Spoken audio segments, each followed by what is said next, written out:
Today we are going to be continuing on our series on the family. It's a part of the continuation of our series on the family. We have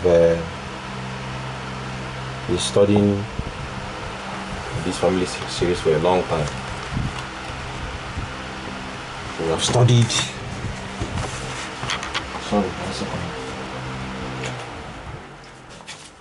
for a long time. We have been looking at the issue of the family and how important it is. We have looked at the issue of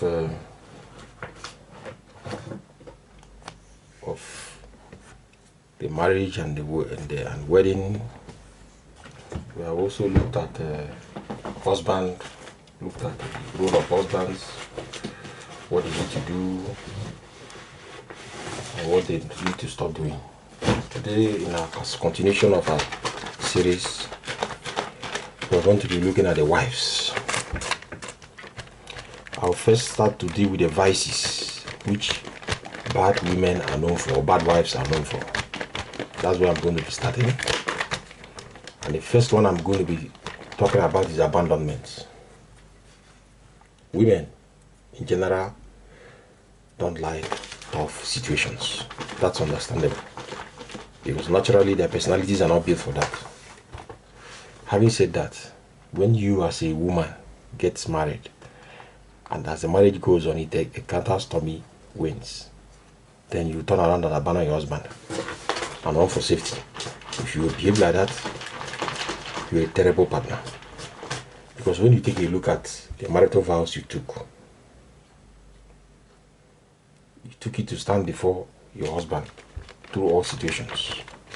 But when you abandon your husband in those times and difficulties, it means you have broken that marital vow and you never really loved him.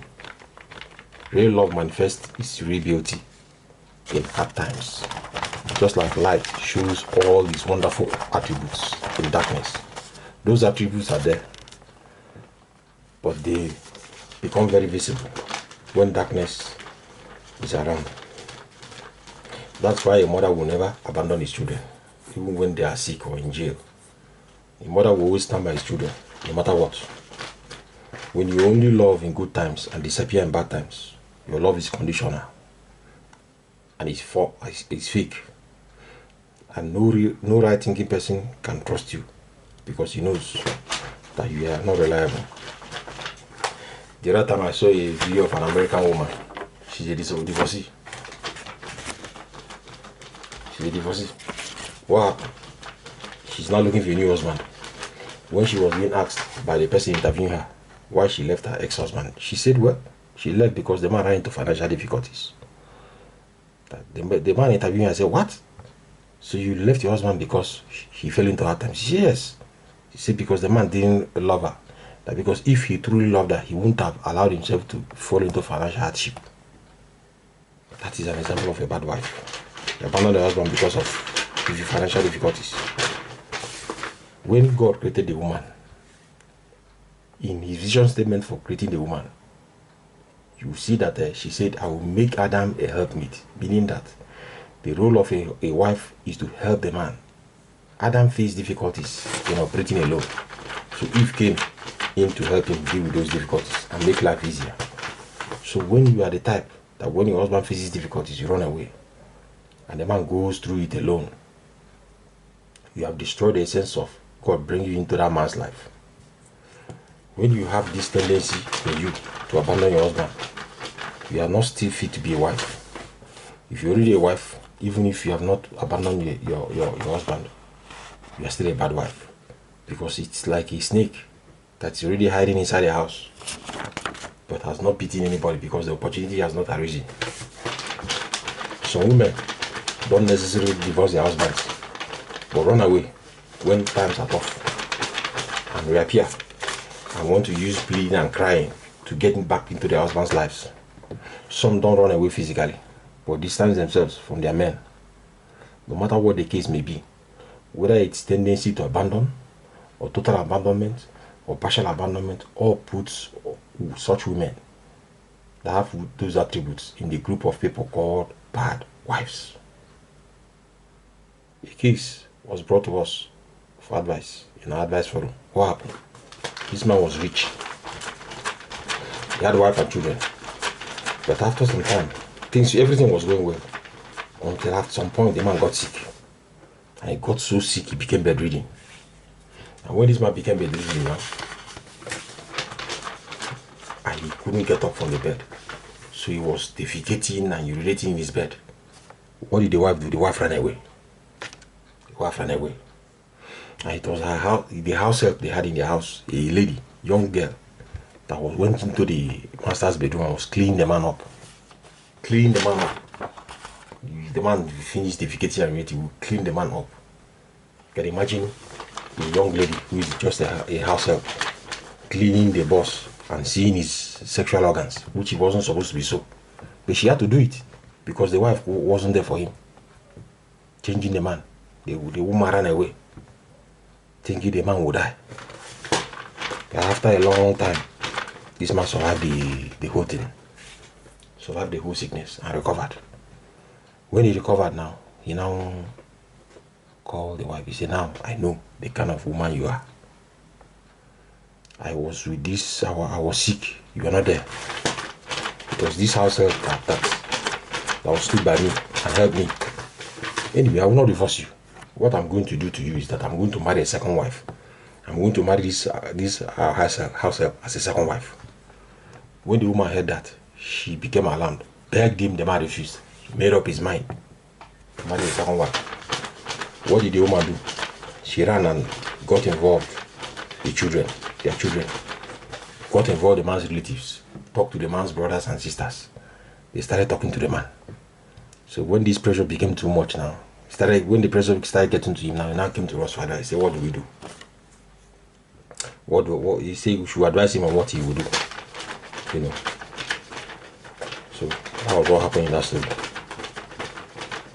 Why did he do that? Because the man saw that he married a bad wife. So if you are like that as a wife, cry to God to change. Before this vice of abandonment will destroy your marriage, like he's trying to destroy the marriage of this very woman in this case. What's the second vice in bad wives? Ego. Ego. A bad wife is a woman with ego. You feel it's an insult for you to open your mouth and ask your husband for help. You feel it's lower than your standard to open your mouth and demand for help. To you, you're a queen, and a queen never asks for help from anybody. In fact, everybody should be privileged to help you, including your husband. Your husband is just a glorified houseboy. When you are driving in a car with him, and you get to where you're going, you never ask, even without asking. The man knows he has to come down quickly, run around to your own side and open the door for you.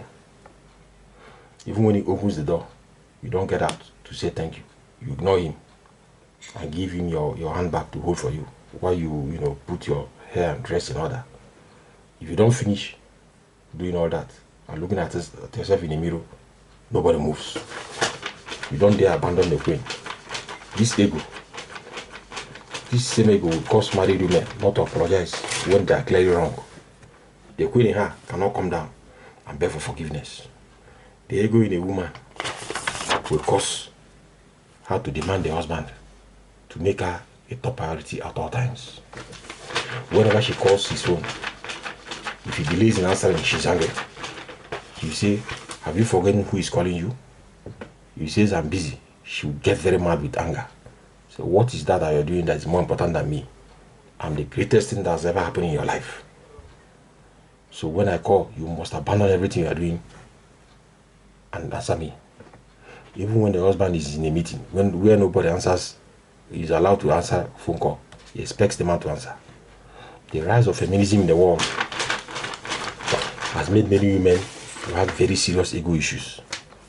And this has affected many sisters in church, subsequently producing a lot of bad wives. This vice called ego troubles many marriages and has even collapsed some. Online, a woman came out openly asking for any man that will worship her in order to be in a relationship with her. She says she needs a male lover who doesn't value himself, because if he values himself, he will know his worth, and with that, he can worship her. Well, what will make a woman to talk like that? Ego. A woman gripped by ego will always want to be in charge. She will never accept to play the second fiddle, to play the role of a second fiddle. A queen must have a leading role, no matter how incompetent she is. Her ideas must be correct and even praised because it comes from her. When she wants anything from the husband, it must be top class. How can you buy me a second-hand car as my birthday gift? Are you crazy? Are you not aware of my status? My birthday gift must be a brand new sports car.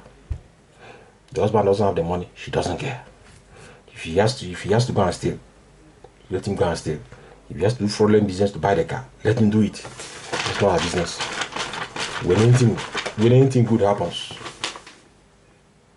she takes all the credit, even when she has nothing to do with what happened. This is why you always hear them say, when I knew him, he was nothing. Then I helped him get to where he is today. The man is rich. Did you borrow him money to do business? No. Did you connect him with any of his business partners? No. Were you there when he was planning the business? No. Did you execute the business with him? No. Did you take part in the execution of business? No. So what then did you do that what gives you the right to take all the credit to yourself and leave none for him? What did you do? When you ask that question, what are you going to hear? You hear, well, I give him moral support and pray for him always. Okay, since moral support and prayers are the only two components needed to make it in business, why don't you use it yourself and succeed? Can you do that? No. Then why are you taking credit that you clearly don't deserve? Ego. The men with such wives are just tolerating them and are truly not married. When some can no longer take that rubbish, they divorce and abandon such women. A woman of ego is a terrible wife. In her head, the world revolves around her. It's all about her. She demands attention from her husband when there is nothing that justifies her making such a demand. The husband maybe comes back home from work hungry. Where is the food? She didn't cook. Then the man goes out to buy fast food. Comes back home and be eating it in frustration.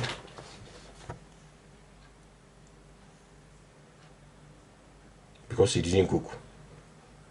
And the woman will be eating the food in anger and frustration.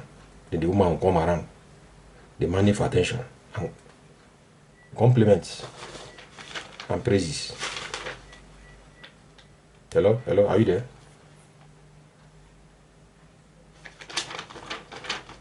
Compliments and praises is not something that the compliments and praises are things that must never stop coming from the husband, because it is needed to maintain her ego and keep her in that high place she has put herself. This ego issue in women is the very reason why women always have problems among themselves. Two women can be living in a compound and have become serious enemies even without exchanging any word. Why? Because women understand ego language, which in some cases are non-verbal. Maybe the way the woman walks and carries herself will transmit to the other one the message that besides me, there is no other woman here. When that happens, the other one will now get a message and react by rolling her eyes and changing her facial expressions. The other woman will counter with her own body language of who cares what you think about me. From there, the war has started. The battle line has been drawn. This female ego has also attacked relationships between mother-in-law and daughter-in-law. The daughter-in-law will come with an attitude of, I am now in charge. The man is mine. He belongs to me now. The mother-in-law will react and counter with her own, which is I gave birth to him and trained him up to where he is and made him who he is today. Before you know it, the battle will start. For the house, the wife will cook, serve the husband. The mother will say, no, don't eat that food. I've cooked another food for you. It's not about which food tastes better. It's about the message passed by the man who chooses who will eat his food. The man is in the middle of an ego conflict. Anytime he chooses to eat the food, will automatically pass the message to the other side that I am in charge now, so back off. So ego troubles all kinds of relationships, marital relationships included. Number 3 is what? Ungrateful wife. Another vice in bad wives is ungratefulness. Bad wives are ungrateful. A man will toil, labor, take all the risk to take care of you. You can't appreciate his efforts. After all he has done, you start to treat his efforts and hard work like it's nothing. When he complains, you say, well, because of this small thing you did, that's why you will not allow me to drink water and drop up. You bought new clothes for me. So what? What do you want to do? Bow down and worship you? Is it even what you are supposed to buy? Is it even when you are supposed to buy me the clothes? Look at the other women. See how their husbands buy them clothes for them. My friend, the husband changes her wardrobe every 3 months. But you just manage to buy me a few clothes after 6 years of not buying anything for me.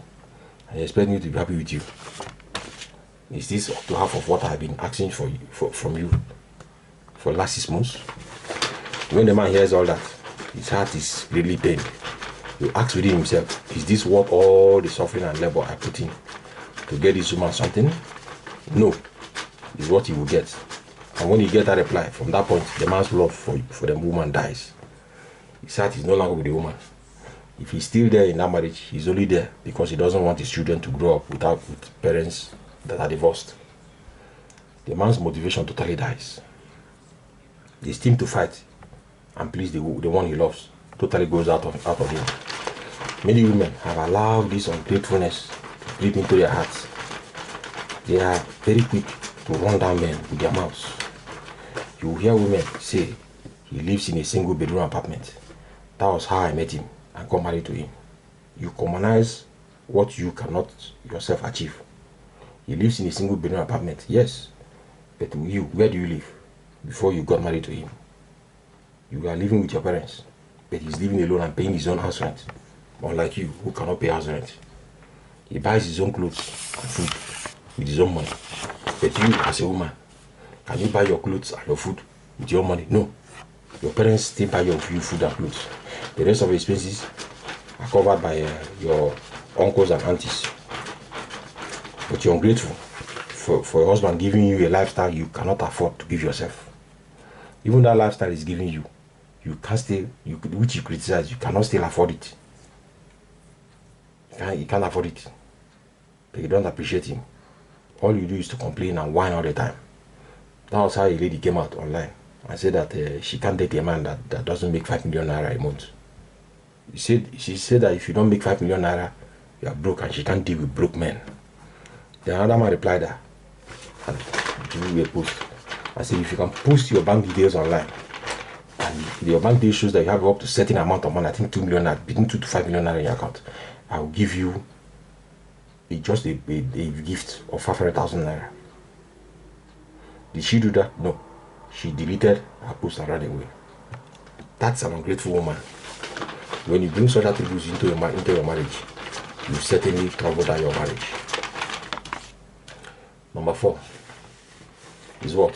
Entitled wife. Entitled wife. Another vice that bad wives have is operating with a titled mentality. This is why you hear women say, I deserve this, I deserve that. You must do this for me, you must do that for me. I deserve your constant praises and compliments. Whenever we go out as a couple, I deserve you to praise me publicly. When we are walking on the road, I deserve you to adjust my dress and make sure I don't get dirty. I don't get dirty by touching any object. This entitled mentality is what has made many Western women to be single and having no hope of getting husbands. When they are coming to you, they come with their list of conditions that are non-negotiable. The most common one you hear is that you must make 6 figures yearly, meaning you will have to earn a year above $100,000, at least $100,000. Then you must have your own house. You must take her on regular vacations 3 times a year anywhere in the world.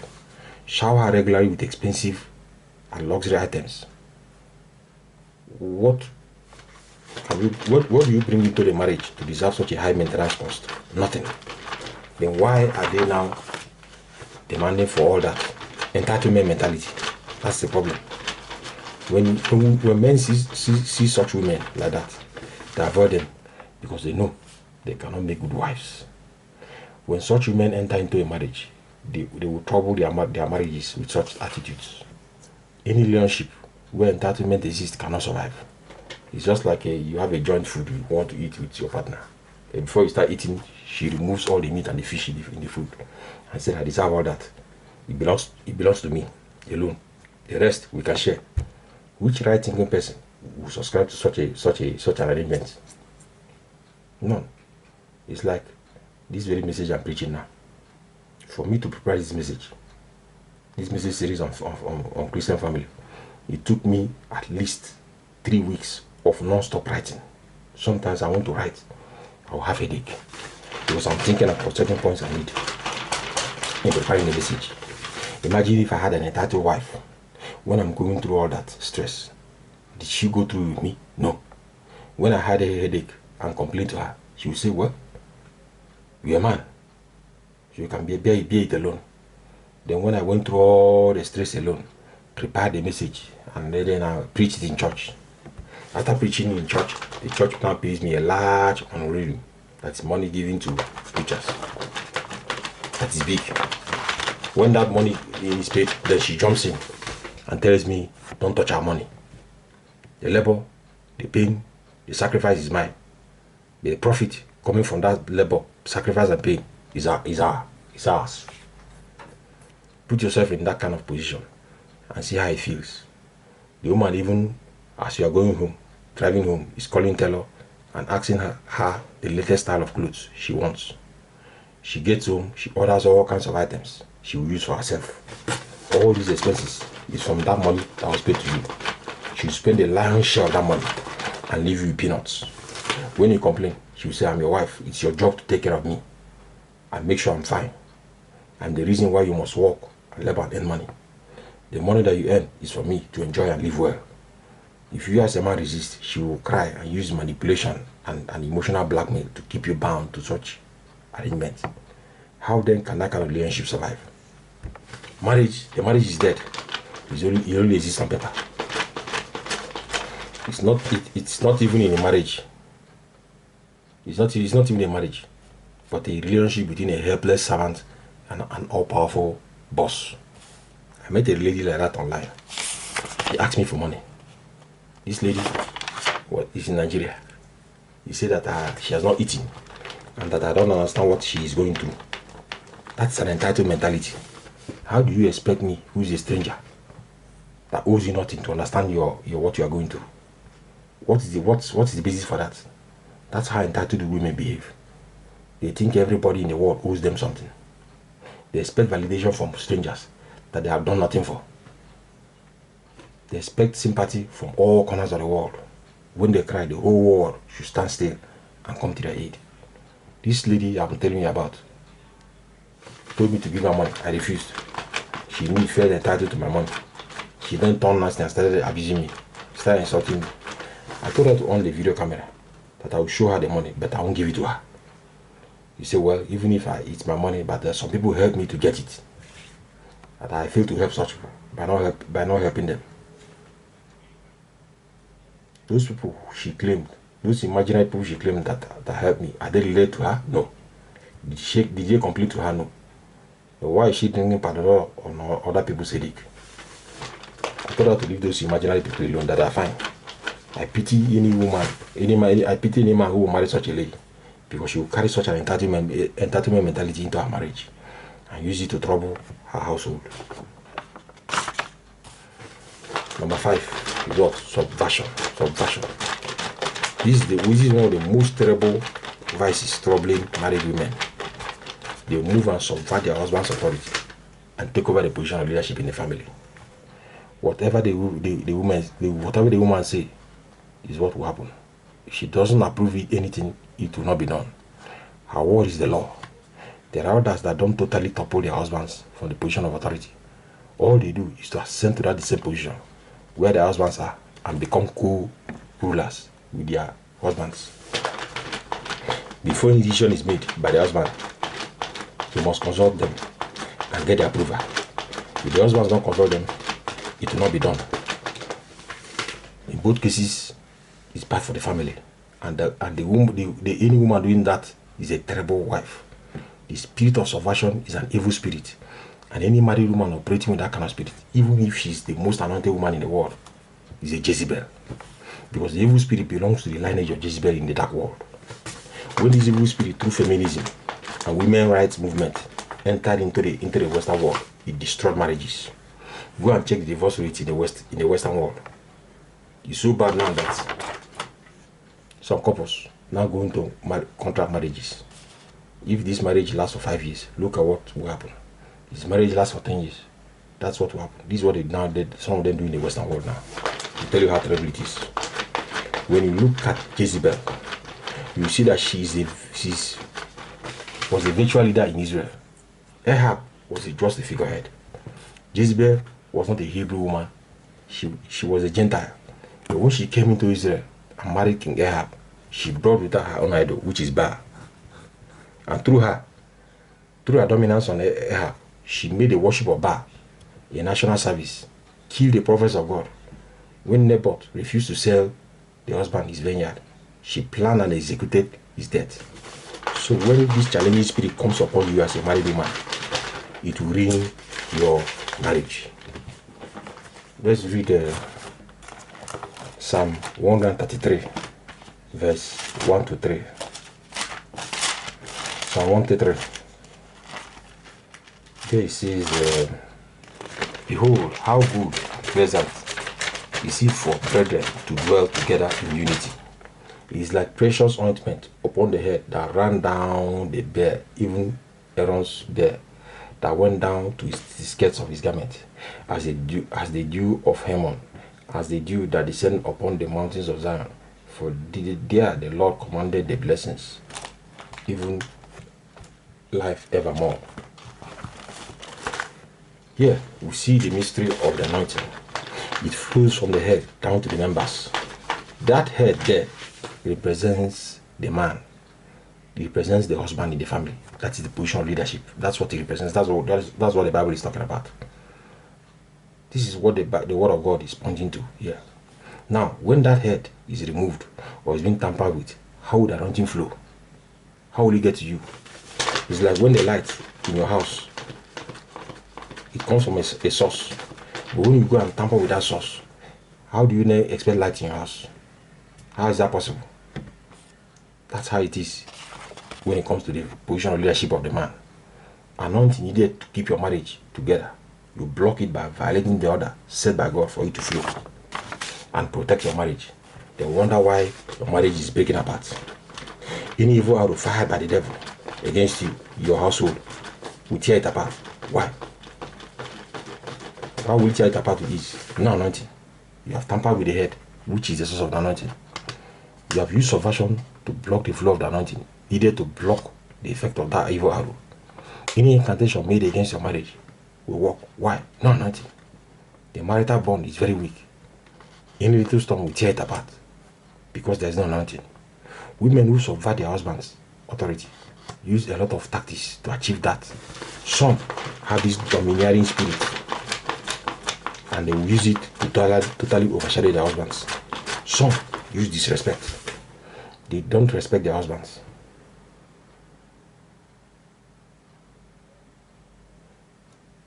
All they do. Sorry.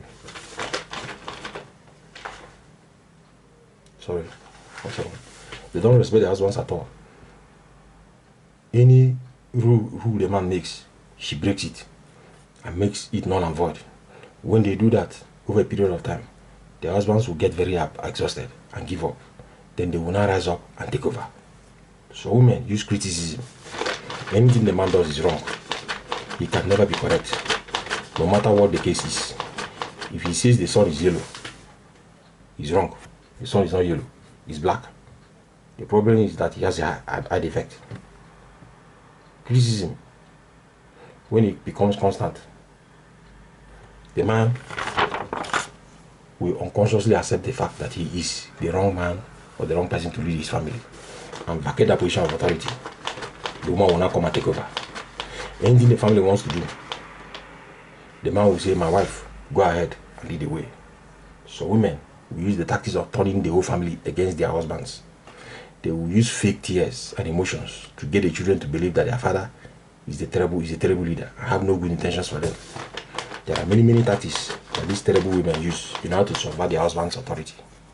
Whichever tactics used, it will certainly trouble the household.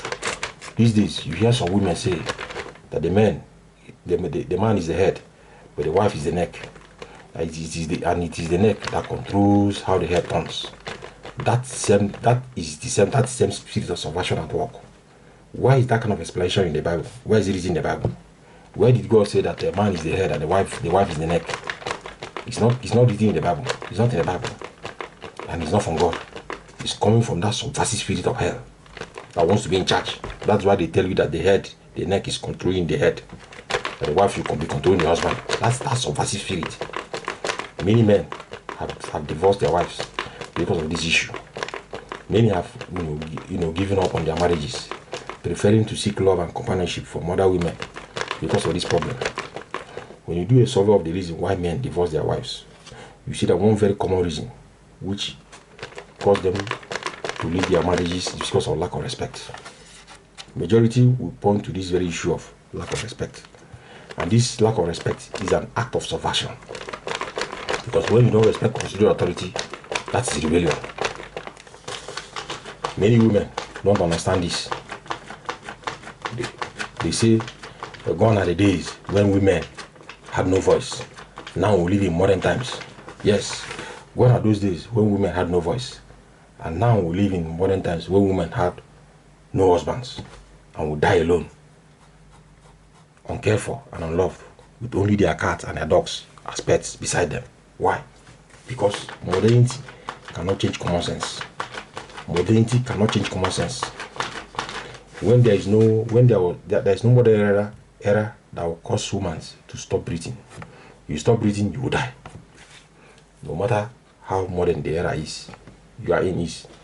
That's how it is with marriage. Anytime you bring in subversion into a marriage, as a woman, you are certainly a bad player in that relationship. And you certainly kill that marriage with that. Because poison has only one aim, which is to kill. That's why all those dominant women running their families, most of them are unfaithful husbands. Those men are only dead because of what they gain and because of their children.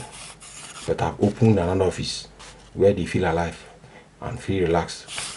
So whatever they trash, they tolerate at home, will not end up affecting their mental health. Number 6 is what? Alternative plans. Terrible wives have alternative plans. They never go into a marriage without any.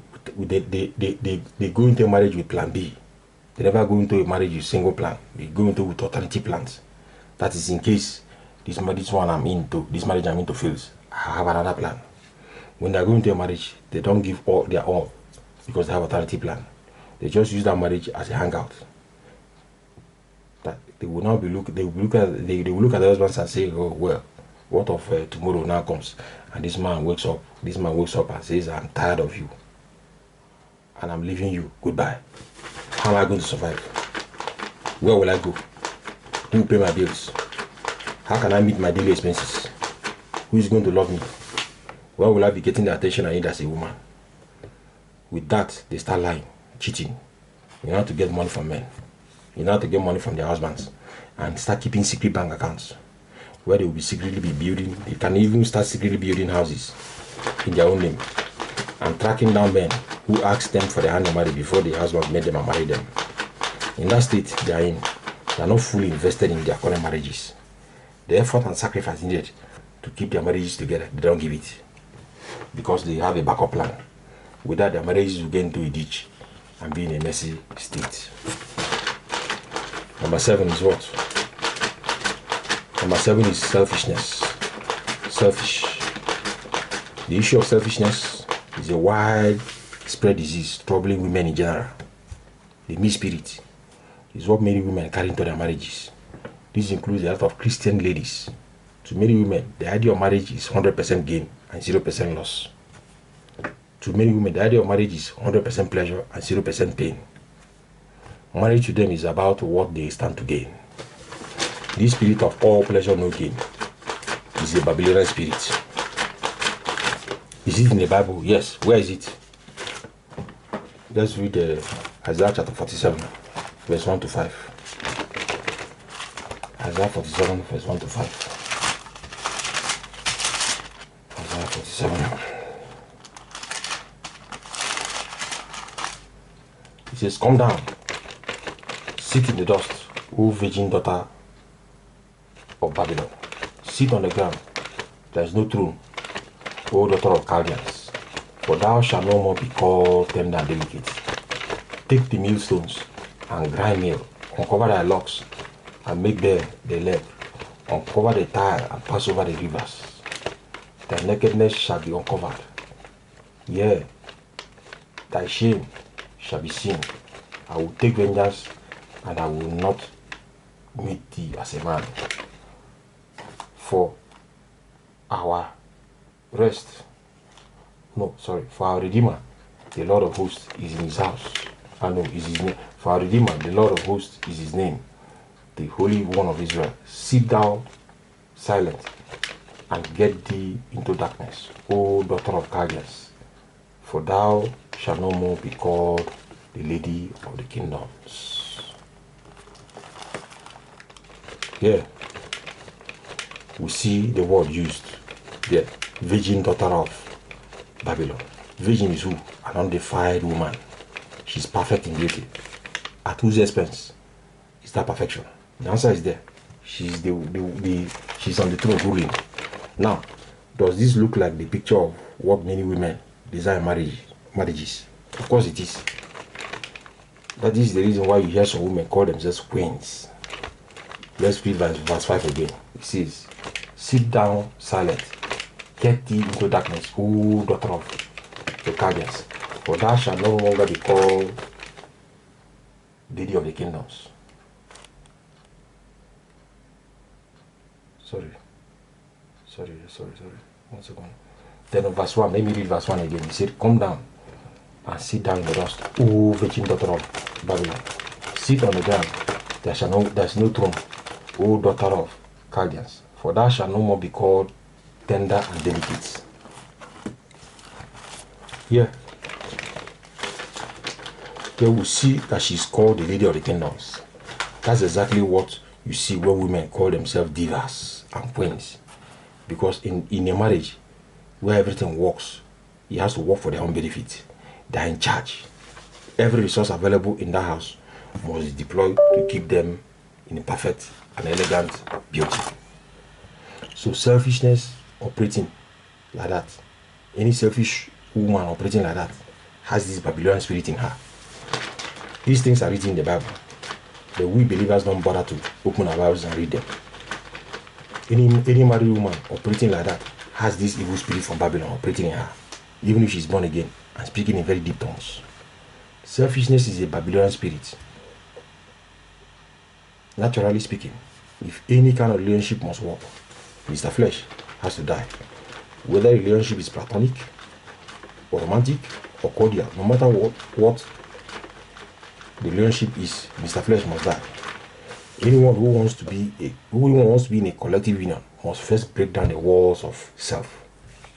You cannot love yourself and be in a union with another person. For your relationship to survive with another person, you must look beyond yourself. You must not care only for yourself. When you care only for yourself, in that setup, the union will break down, and that is what ruins marriages. If you look at women of this generation that live under this dark cloud of feminism, they are extremely selfish. When you check their online profiles, all the pictures in it is all about themselves. It's all about me. It's all about who I am. It's all about the uniqueness I bring, which should be celebrated by all. The more likes and praises they get online, the more their heads swell in pride and arrogance.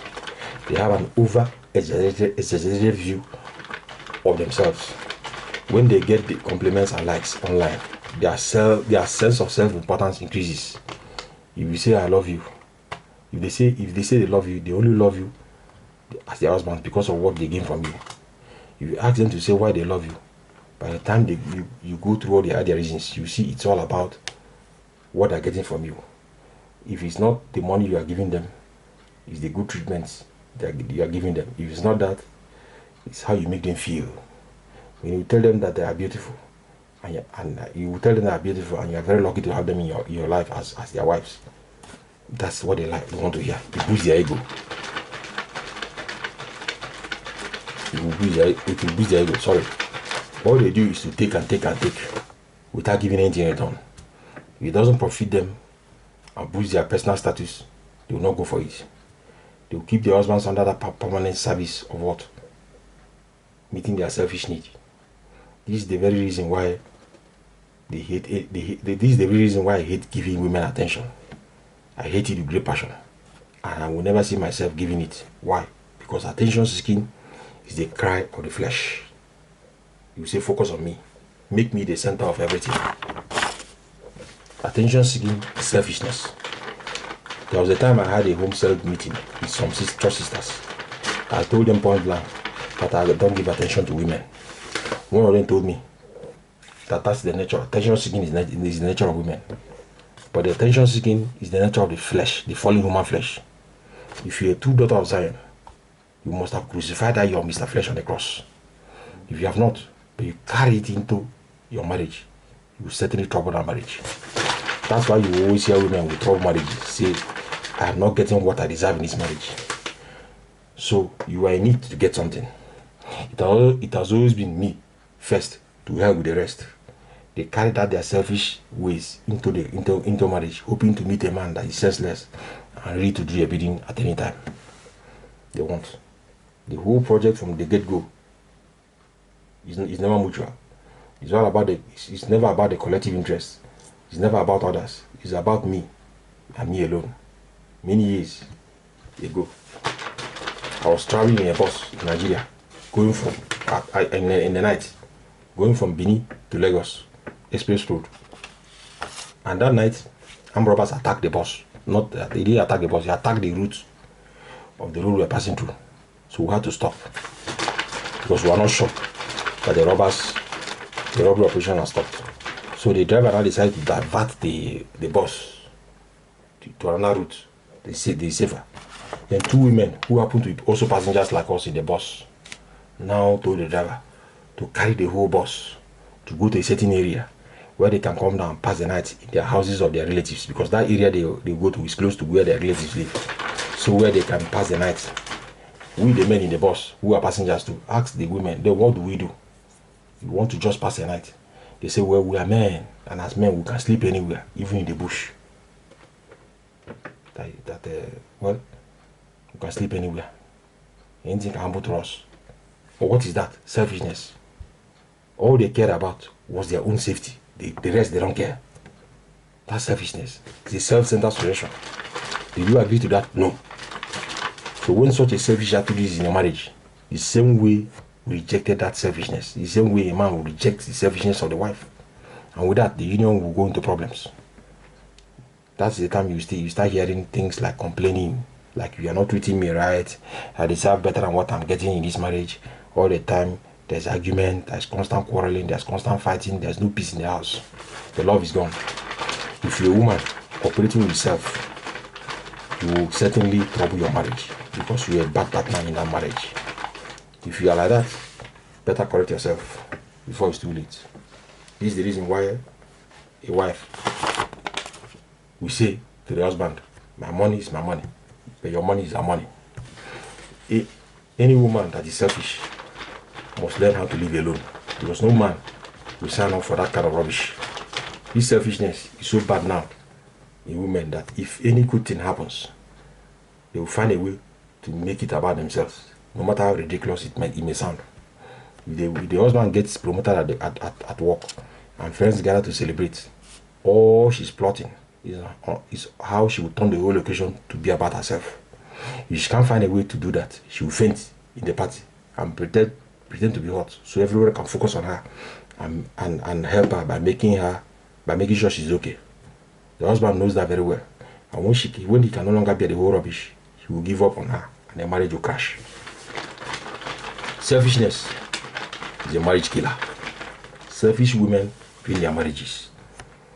I told you earlier on in this teaching series how a couple got divorced because the wife watched for attention, wore the man down to a point where he couldn't bear it any longer. If you don't know it before, that selfishness is a killer, marriage killer, know it now and destroy it before it destroys your marriage. Number 8 is what? Godless influences. Godless influences. A bad wife allows godless influences over her life. This is one sure way a man can know if his marriage is heading for trouble. That is when the woman starts moving with a company of female friends. When that starts happening, expect trouble in your marriage. If you complain, she may say, oh, that they are good friends and they help her watch over your children. She will go on and list all their wonderful qualities, how nice they have been to her. But if you understand this issue, you will never believe her. Why? Because whenever women gather, they gather to gossip and talk about the private lives of people. If the discussion is not about gossip and talking about private lives of people, the discussion is useless. What's the purpose of gathering if not to gossip? To them, it's not gossip. To them, it's all about bonding and sharing of experiences. That's why if you are a man and you are single, later you get married, all of a sudden, you will notice that women in your neighborhood will start getting overtly friendly with your new wife. You are the target. They want to move close to her so they can get information about you and get information about your personal life, which they will use to fuel their gossip ministry. Very soon, you will start hearing them making more full comments about what's going on inside your own house. When you hear it and turn back and ask them, what did they say? They will say nothing. Very soon, they will turn to your wife's advisors and wisdom directors. She will start misbehaving. All of a sudden, when that will start happening, you will wonder what's going on. This lady was not like this before. How come she has changed in a short period of time? If she doesn't get influenced by her neighbors, she will get influenced by her group of friends or her co-workers. Why? Because she's a bad wife. Bad wives allow ungodly influences in their lives. This is what you are dealing with. A bad wife has no principle at all. Her decisions are determined by how she feels at the moment. You can spend hours talking to her and telling her what to do.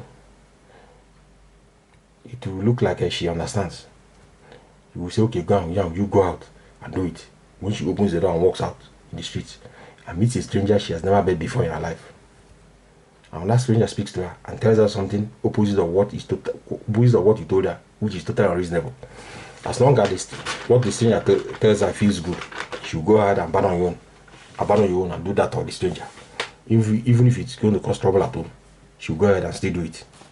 This is the reason why men who marry wives that are close to their mothers are in trouble, because it's what their mother decides that they will do.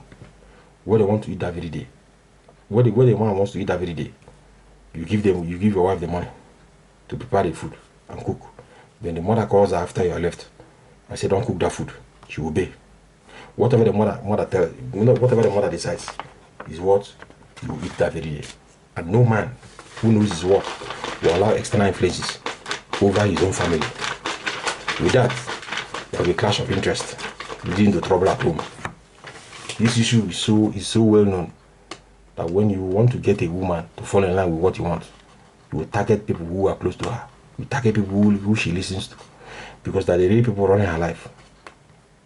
A young man spoke about the marriage between his own parents. According to him, he said his mother was a very nice, submissive woman to the father, until when their family now packed into a new neighborhood. In that neighborhood, they had a certain woman who started talking to the mother, telling her that she doesn't need to obey the husband like that. She told the woman not to be giving he told the mother not to be giving into the husband's demands all the time. That was how the mother changed and started disobeying the father, which in turn troubled the marriage. In some cases, it's not even a bad influence through association. The bad influence can come from what she hears. She hears that another woman in her house doesn't do anything. she hears that the woman only sits at home watching movies, while the husband will come back from work, go into the kitchen, prepare food and serve her. When she hears that, automatically she changes her mind. When her husband comes back from work and says, honey, go and serve me my food, she will say, serve who? Who do you think I am? Or who do you think you are for me to serve you? Go ahead and cook and serve me. What? The man will say, are you crazy? The man will reply. From there, quarreling will start. She can be watching a movie, and in the movie, she sees how the husband treats the wife. In the morning, in that movie, the husband wakes up early, prepares her tea, and serves her while she's in bed, lying down. When she sees that, her expectations from her own husband in the house changes. Maybe the husband is getting ready in the morning to rush out for business where he will earn money for the family. If he doesn't move out early, he will miss out on the money the man is hunting for. The wife is on the bed expecting the husband to abandon his business commitment and make tea for her. The husband will rage in anger and call her a stupid woman. With that, problem will start in the house. When you can be influenced by anything ungodly as a woman, you're a bad wife. Why am I saying such a thing? Because women are easily influenced by what they see and what they hear. They don't have principles. Even when they have principles, when what they see or what they feel at the moment is against those principles, they abandon those principles and go by what they feel. When you as a woman who is born again have not taken our time to deal with all those defective Adamic tendencies, you'll be open to godless influences, which will certainly cause problem in your marriage and family. Number 9 is what? Materialism. Materialism is the most common vice of bad wives to many women, including a lot of Christian sisters. Marriage is a profit-oriented institution. It's all about what they will get. The minute you say, lady, I want to marry you, the next thing on her mind is how much are you worth financially? How can I escape permanently the clutches of poverty through this marriage? To a materialistic wife, marriage is a poverty alleviation scheme and a wealth empowerment program. It's all about what is in there for me. If I see the money, I'll show you the love. When you have that kind of woman as a wife, I pity you because she doesn't love you. You are just a means to what she wants, which is money and all the good things of life, like expensive cars, mansions, jewelries, and handbags.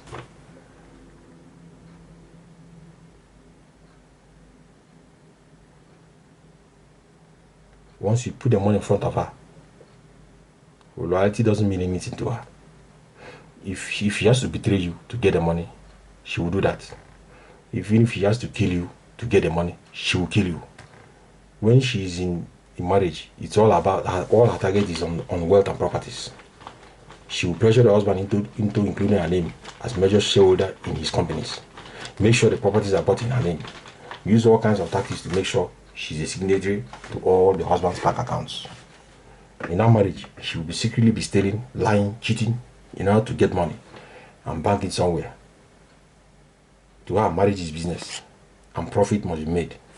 This is so bad now in America that if you're a rich man and you don't want trouble, before you marry, sign an agreement with your wife.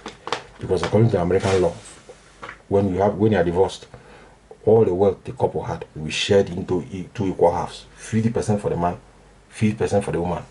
As a result of this law, there are many business women going around now looking for rich men. They will marry and later divorce and take half of their wealth. Even those that don't marry rich men, they will still go ahead and kill their own husbands so they can get life insurance money. There are many cases of that in America where women value money more than the life of their husbands. There was one very sad one I heard. An American police was looking for a man, a criminal. So they put a big bounty on his head, saying anyone who gives information leading to the capture of this criminal will be given a large amount of money, bounty. But from there, so the police started getting false leads from many married women, American women who claim that the criminal is their own husband. When police investigated all those things, they found out all of them were false. Now, why will a married woman want to, claim that the husband is a criminal so they can get money? So they prefer their husbands to be in trouble and locked up in jail, and then to be rich. They prefer to get the money and have their husbands jailed. That is how you know materialistic women. That's how you know them. It's all about what they stand to gain. Now, is it only happening in America? No. It's all over the whole world. The spirit of materialism has spread out its ugly hands and has captured many, many women in the world right now, including a lot of church sisters. The idea of marriage is, I have a man who is a human ATM machine. Whatever I want, I'll slot in my card and the money will come out and I'll spend. This is the role of a man in a woman's life. He's the leader and must at all times provide whatever the woman needs. They will say it openly to you. They will say, oh, my money is my money, and your money as my husband is our money. My own money as a woman is only for me, but your own money as my husband is our money. You can't expect me to pay house rent. You can't expect me to pay electric bills. You can't expect me to provide money for the run of the house. I can never do that. It's your job. Use your money and pay for all that, and also meet my own needs. Like buying clothes. Meet my own needs like buying clothes, body creams, and going on vacations. If you fail to do that, there will be trouble at home. When the man will see all that, he too will adjust, because he knows he's not married to a good wife, and the relationship is that of a client and a prostitute. Money for hand, back for grand. So I will give her the money and I will use her to secure my interest. When that is done, I will dump her and move on. And when he doesn't dump even when he doesn't dump the woman, his mind is no longer in the marriage, because he knows the kind of wife he has at home. He doesn't trust her anymore and hides his earnings from her. The woman herself will start going around hunting for information on the man's hidden wealth, and the whole relationship turns to be a cat and a house. It turns to be a cat and a rat game. With that, marriage is dead and only exists on paper. Some Christians may say it doesn't happen in Christian families. It only happens in families where Christ is not in charge. But you are ignorant if you are thinking like that. In Ghana, I saw a video of a certain pastor's wife, fighting the men counting money collected after church service. What happened? The husband, who is the head of the ministry, got sick and was unable to lead the church. So he gave instruction to church elders that on no account should the wife be allowed to have access to the money in church. So after the church service now, the wife now went to where they were counting money they collected after church service and was demanding to have access to the money. But they refused. So she started fighting the people.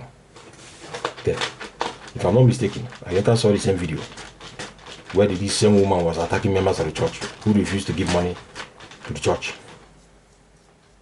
Now, if you have such a money-oriented partner, what kind of marriage do you think you will have? Certainly not a good one. So women that are materialistic are terrible partners. Number 10 is what? Liability. A bad wife is a burden on the husband. She's not an asset, but a liability.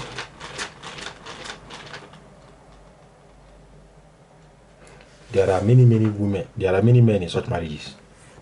The woman that is a liability is a problem to her husband. If the man has 4 children with her, the man has 5. The 5th child the man has is the wife.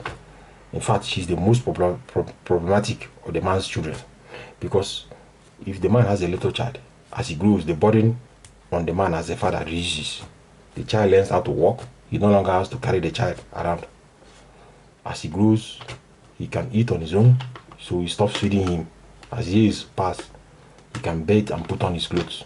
So your responsibility he has over him keeps on going down. But with your wife, that's a liability. It's not so. She can never come out of her childish state. She's a baby for life. She's a baby girl for life that must be careful at all times. When she needs anything, you, the husband, must provide it. She can't do anything for herself. She's a baby girl, and as a baby girl, whenever she is in need, she will cry, and you, the caregiver, must move to meet her needs. The cost of her very existence is totally on you. The house is a small hospital that takes care of her. She cannot do anything for herself. If she can't sleep, you, the husband, should make her sleep. It's your job to make her sleep. Because you're the husband. Her welfare is your top priority. Go and pay for the electric bill for the house. She can't. She can't do that. You, the husband, will come back from work tired, worn out. You still go and pay the electric bills because you have a liability in your house that can go.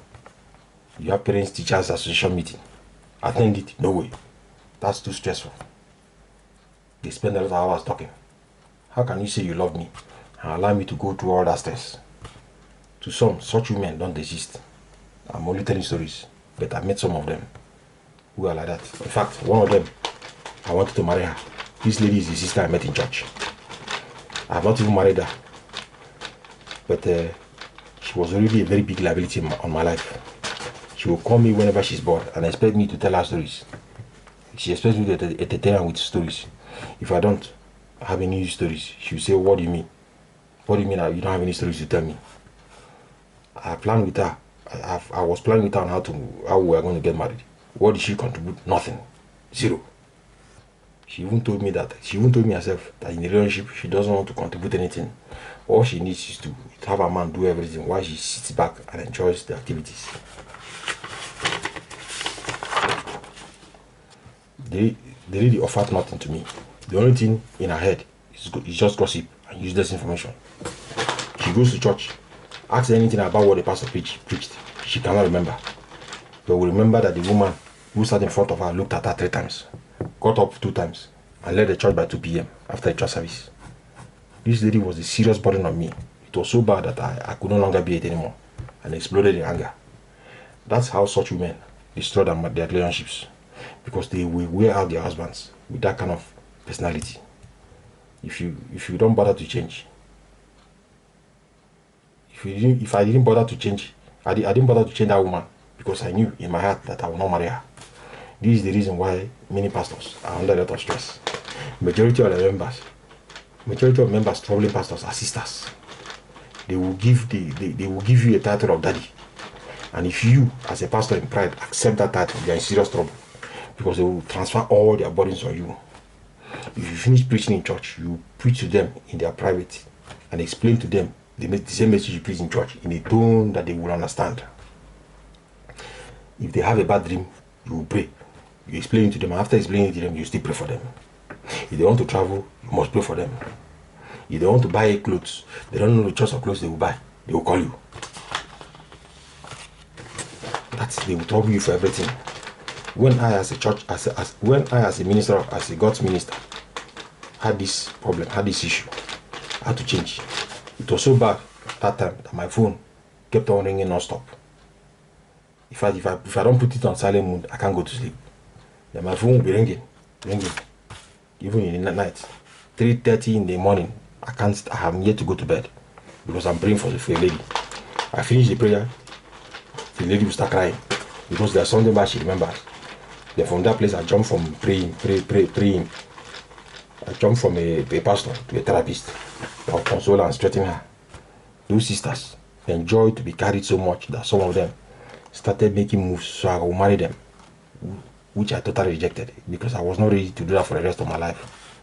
I understand the game, because when you marry such a partner, you are now by law their donkey, that you carry them for life to anywhere they want to go to. They will now use marriage to trouble you and form a permanent liability. I know that very well. There was a video I saw of a woman that was physically assaulted by the husband. What happened? She said that she went to the toilet, and that after she finished defecating, she called the husband to come and wash her buttocks with water and clean her buttocks from all the feces in her in her buttocks. But the husband got angry and assaulted her. Now, is physical assault good? No. But it's a clear case of a liability. The woman is a liability. If I'm not mistaken, she also wants the husband to wash her dirty underwears. That tells you that women that are liabilities will always have problems in their marriages. When you as a man marry such a liability, You will leave for work and come back to the house in the evening and find the whole house dirty and unkept. The woman didn't clean it. The children are running around everywhere with nobody to guide them and control them. There's no food for them to eat. You are tired and hungry and angry. How then can you as a man allow such a thing to continue? The wife you married is financially worthless, domestically worthless, intellectually worthless. How can you contribute to a family as a woman? What do you contribute to a family as a woman? Nothing. All you do is to take and take. Someone will say, when asked, what do they bring to the table? They will say, oh, I bring myself. Can that yourself pay house rent? No. Can that yourself pay hospital bills? No. Can you help the man, do some document work by typing and sending out emails? You can't. Can you cook? No. Can you clean? No. So you can't. Sorry. Which relationship will run smoothly without problems in such a setup? No. I had to kick out a certain sister in my life because of this issue. She was getting ready to transfer all her burdens to me. The moment she realized my calling, I had to kick her out. Now, if I can't bear this, if I as God's minister can't bear that kind of problem in a relationship that's not even intimate, how then can a married man bear that with a woman he lives with and sees every day? Number 11 is what? Lack of accountability. Lack of accountability. The bad wife is never accountable. No matter how clear things are, she will find a way to push the blame away from herself. Making her take account will spoil her image as a perfect, spotless princess. If she slaps the husband, she's not at fault. The man left him with no choice. She was in a bad place that time. If she cooks and burns the food, it's not her fault. The husband refused to train her on cooking. He's the man and should have known that he should send the wife to cooking school. The bad food he's eating is a result of his own fault. It's a result of his own failure. When there's no false reason to hang her blames on, she will start crying and use her tears to make herself the victim of the failure she caused and make her husband the perpetrator. The man will turn around and start apologizing for the problem she caused. This type of women have no business with the truth. If you tell them the truth, you're a bad friend who loves to hurt their feelings because you don't understand what they are going through. They surround themselves with people who never tell them the truth. When they gather together to air their complaint before their female friends, there's a rule those their friends must never break, which is never to hurt their feelings by telling them the truth. It's all about making that person feel good. She talks. As they are gathered together, they hold her hand, hug her, and tell her that she did nothing wrong and does not deserve the treatment she's getting from the husband. When she hears all those things and never faces the truth, she will never change or improve. And water will continue to come into the ship of the marriage until he finally capsizes it. There is nothing in her or around her that will make her take the issue of accountability seriously. She surrounds herself with friends who will never tell her the truth. Avoids any reasonable analysis that will point out her own faults to her. Selectively picks information that will justify and make her look blameless. She lives in a bubble of falsehood. To her, it's a game she must never lose. The husband is at the receiving end of the whole situation. The husband at the receiving end of the whole situation will definitely get fed up and quit the marriage. Some will argue that men lack accountability and that is not gender-based. That is very correct. But when you take a look at the world right now, you see that he operates, you see the way he operates, you see that he makes a lot of provision. When you take a look at the world now and the way he operates, you see that he makes a lot of provision for women to avoid accountability. As a man, you will commit a crime with a woman, the court will give you the man maximum punishment, will give the woman a light punishment or even set her free, so she faces no consequences for her misdeeds. In the house, when children misbehave, the boys will be severely punished but the girls don't get punished at all. Rather, mommy will sit them down, talk to them, and hug them, so they will not cry. Under that kind of environment, it encourages ladies not to take accountability. They will now grow up with that and pick up on it and carry that mentality into their husband's house, which will now backfire and trouble their marriages. This is the reason why when you tell women the truth about themselves and damn the consequences, they call you a misogynist who takes pleasure in attacking women, because the truth is an attack on them. How dare you say she's wrong? You must be a hater of women for you to say that. With that, you are now sidelined and ignored. That's why when there are clear signs that there is an oncoming danger, it will be ignored. Because talking about the signs will not make her feel good, it will make her feel bad. Your husband is telling you your mistakes, that you're pushing away from him, you will never listen. Your husband has started keeping to himself, you don't care. The man no longer tells you about his plans. He doesn't worry you. He has replaced you in that assignment he has given you by giving you to his own mother. The man's attitude towards you has totally changed. He now gives you cold shoulder and speaks very little with you. There are signs already that the marriage is heading to crash or into stormy waters. They are there staring you in the face, but you refuse to see. Why? Lack of accountability. This is a very terrible vice that troubles many women. If you as a pastor face a terrible marriage, if you as a pastor you encounter a couple with a terrible marriage, the husband and wife, they come to you for counseling and for prayers and assistance, and the problem is lack of accountability from the woman, it means you start presenting the truth to her, she will turn against you. That's how those kind of women behave. They will turn against you, the pastor, and will not want to continue with you. Why? Because accountability is their enemy, and it will destroy their status as spotless angels. Number 12 is what? Trouble. This is one of the most common and very hurtful vices that married women have. A woman that can't give the husband peace at home is a bad wife. Why? Let's read Proverbs chapter 14 verse 1. Proverbs 14:1.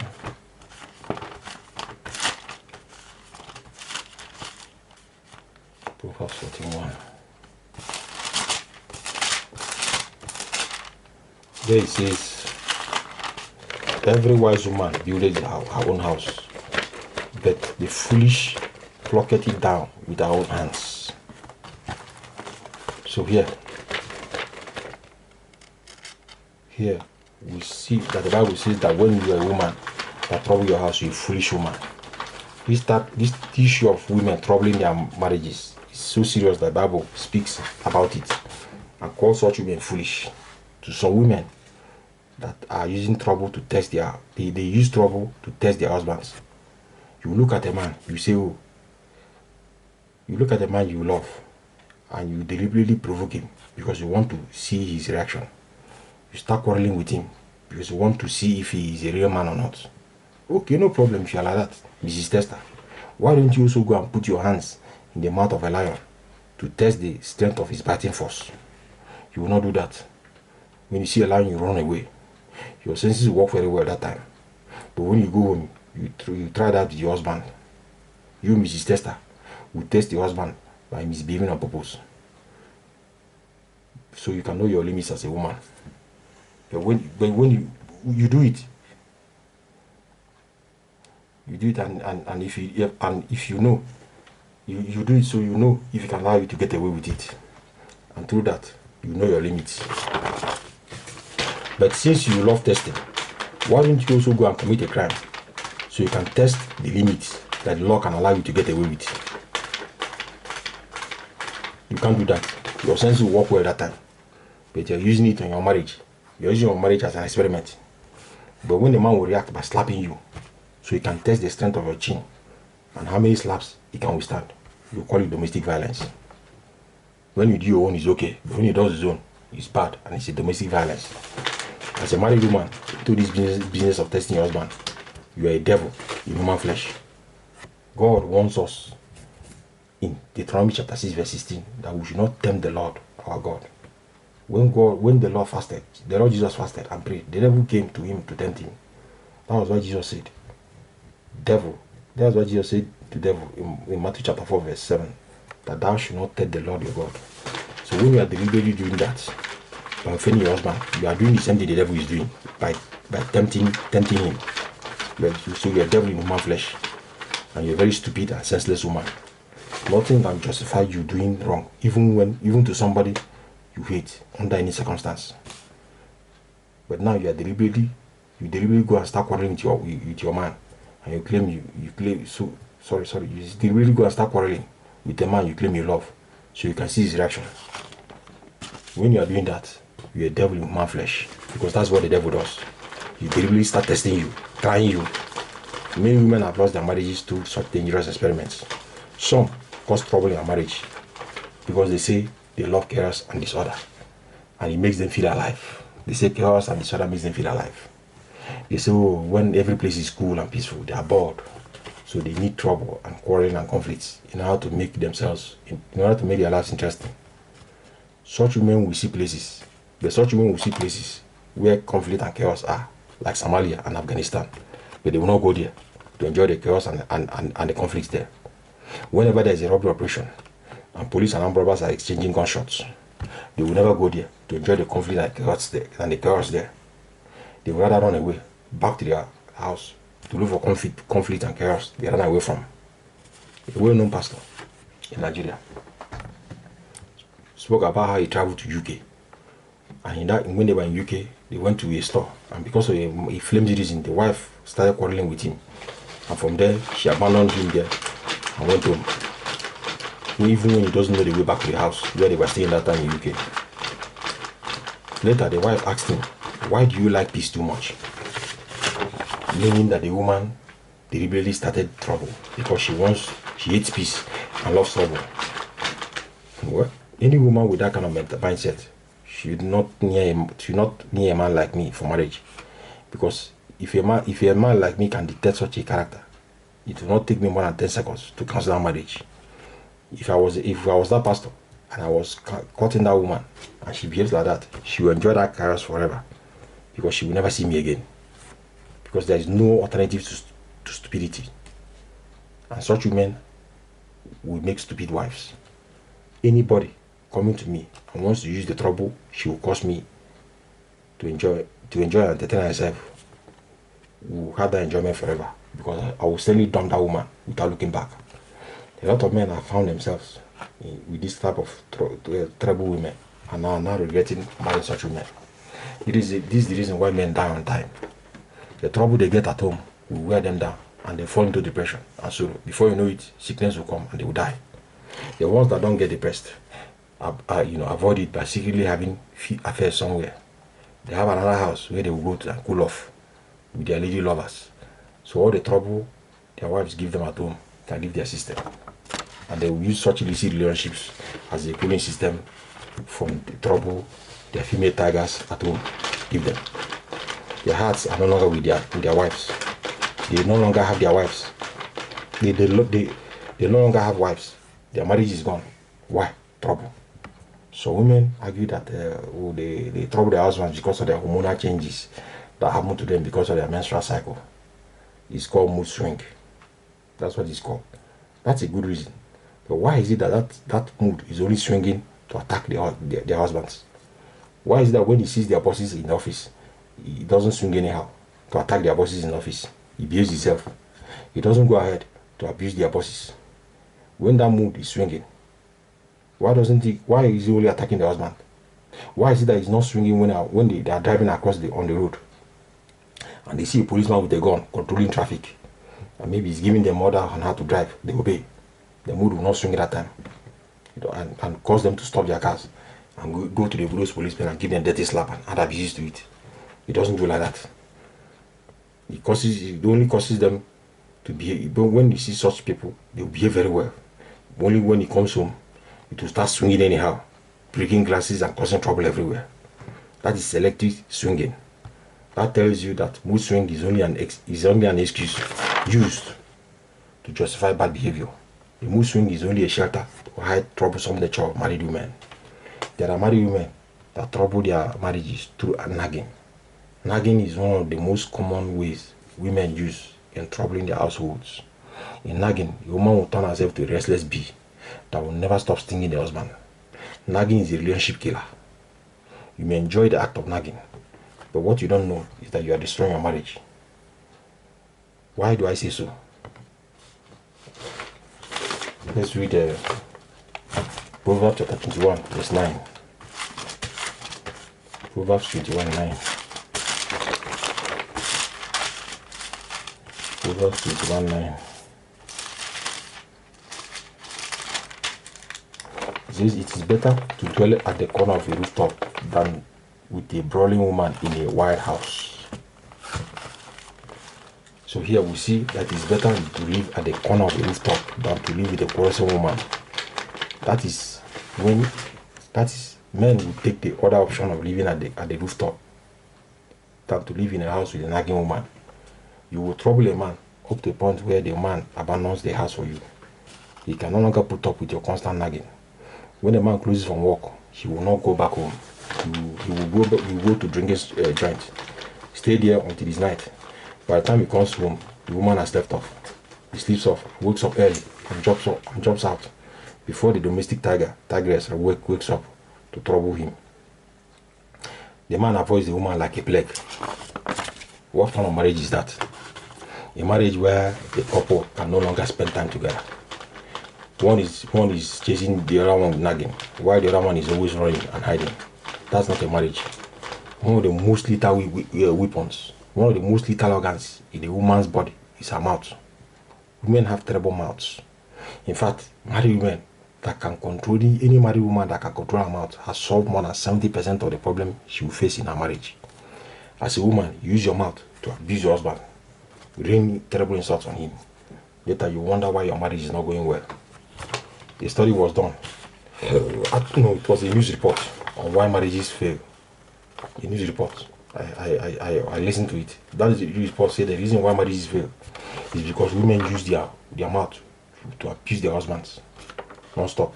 And when they do that, after a few years, that atmosphere of romance under that marriage will die. And the man will start seeing the man will start seeing the wife as a roommate. They start seeing their wives as roommates who they share the cost of living together. And after that, the men will also move and hook up with other ladies. And the marriage will now collapse and end in divorce. It is a bad mouth that will cause you to call your husband a stupid man. How can you be so clueless? Anyway, I don't blame you. You didn't come from a good family. A bad-mouthed woman will say to her husband, I don't blame you. It's your mother I blame. She didn't train you well. That your useless mother didn't train you well. You will call your husband. You will insult your husband, insult the mother, insult the father, insult his whole generation. Talk down on the husband. Some troublesome women don't use abuse as their own method. Their own is criticism. There's nothing the man will do that they will not criticize.